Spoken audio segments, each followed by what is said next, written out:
For more updates, like the video, subscribe the channel and press on the all notification. नमस्कार दोस्तों, मैं Hemant Sahu poems ऑलोचेस का और एक हिंदी कहानी में आप सभी का स्वागत करता हूं। आज का हिंदी कहानी शराब एक हिंदी मोटिवेशनल स्टोरी। तो मैं आशा करता हूं यह कहानी आप सभी को पसंद आएगा। तो आइए यह कहानी को सुनते हैं और कुछ सीखते हैं। एक राज्य में एक पराक्रमी बलशाली राजा रहते थे और उसी राज्य में एक छोटा सा गांव था और उसी गांव में एक व्यक्ति जिसका नाम था श्याम सुंदर रहता था। वो अपाहिज था, उसके 2 पैर थे, लेकिन एक बीमारी की वजह से उसका पैर काम नहीं करते थे, लेकिन वो चल बुल पाता था और उसके पैर अपाहिज होने के कारण वो कोई भी काम अच्छे से कर नहीं पाता था और इसी वजह से गांव के लोग उसे चिढ़ाते थे, उसके साथ गाली गलौज करते थे।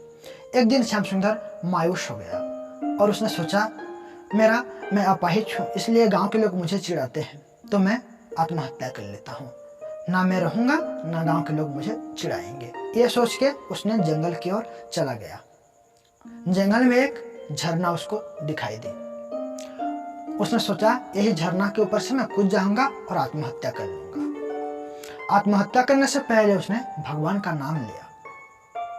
भगवान का नाम जैसे ही लिया, उसके सामने एक तेज रोशनी दिखाई दी और उसमें से आवाज आया, श्याम सुंदर, तुम क्या कर रहे थे? तुम आत्महत्या क्यों कर रहे थे? श्याम सुंदर बोला, आप कौन हो? आप ये सब कुछ जान के क्या करोगे? तो उस रोशनी से फिर से आवाज आई, मैं भगवान हूं। श्याम सुंदर बोला, मैं कैसे यकीन कर लूं कि आप भगवान हो? फिर वो तेज रोशनी से भगवान प्रकट हुए, स्वयं प्रकट हुए और श्याम सुंदर के पैर को स्पर्श किए। जैसे ही श्याम सुंदर के पैर को स्पर्श किए, श्याम सुंदर का पैर ठीक हो गया, एकदम चलने बुलने लगा और खुशी से नाचने लगा और भगवान को प्रणाम किया। फिर भगवान बोले, श्याम सुंदर, तुम क्यों आत्महत्या कर रहे थे?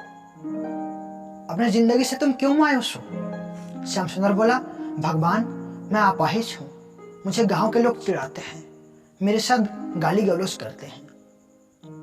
भगवान बोले, तो तुम्हें क्या चाहिए श्याम सुंदर?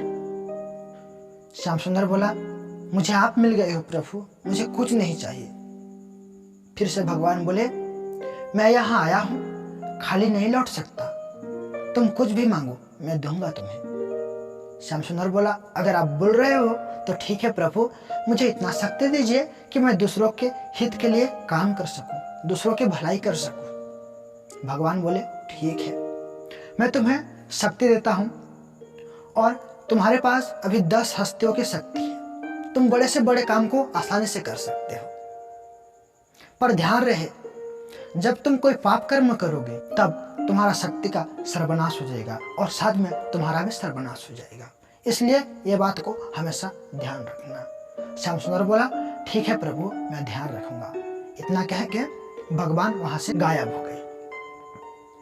फिर कुछ दिनों के बाद राजा ने अपना राजमहल बनवाने के लिए कुछ पेड़ जो राज्य में थे उनको कटवाया गया और वो पेड़ों को वहीं पे रख दिया गया जब तक वो पेड़ सूख ना जाते।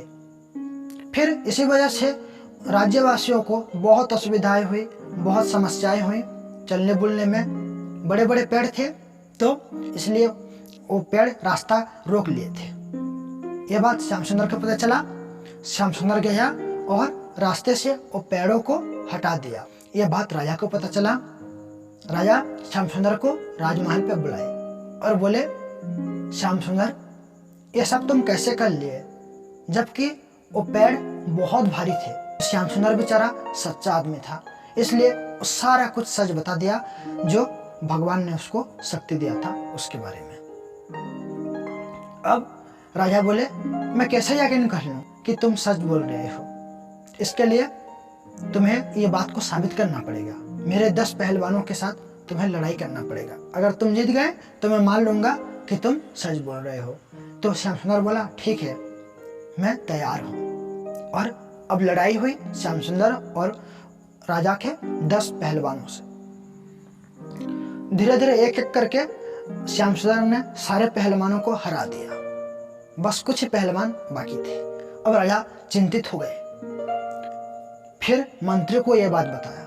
मंत्री, देखो अब कैसे क्या करें, हम तो हार रहे हैं। फिर मंत्री कुछ देर सोचने के बाद उनको एक बात याद आई जो श्याम सुंदर ने राजा के सम्मुखीन बोला था। फिर मंत्री ने राजा को बोला, महाराज कुछ शराब लाइए। ऐसे ही हुआ, शराब का बोतल लाया गया और शराब का कुछ बूंदे श्याम सुंदर के ऊपर छिड़का गया। जैसे ही श्याम सुंदर के ऊपर शराब का कुछ बूंदे छिड़का गया, श्याम सुंदर पहले ऐसे अपाहिज हो गया और उसके पहलवान, राजा के पहलवान श्याम सुंदर को हरा दिए।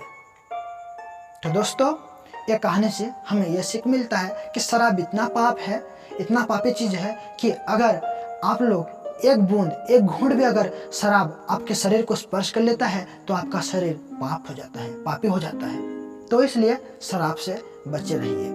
तो आई होप ये कहानी आपको पसंद आएगा। तो आज की कहानी है बस इतना ही। आपसे विदा लेता हूँ, फिर मिलूंगा एक ऐसे ही मोटिवेशनल हिंदी कहानी के साथ। तब तक के लिए गुड बाय, जय माता।